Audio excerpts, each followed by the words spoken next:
Okay, Assalamualaikum warahmatullahi wabarakatuh. Saya bersama dengan Puan Nilam. Okey, dia ada masalah mata kering masalah kabur. Okey, selepas beberapa saya cek dia minum. Okey, ini perubahan dia, apa perubahan dia, Puan? Perubahan dia banyak sangat. Dan dia punya mata kering jadi basah, ada air mata, dah tak kering lagi, sentiasa ada air mata. Lepas tu dulu mata saya kabur, dah tak nampak sangat.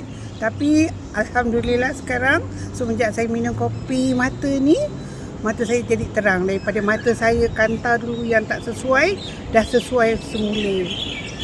Okey, alhamdulillah hari ni Puan beli 4 kotak ni 4 kotak. Okey, terima kasih.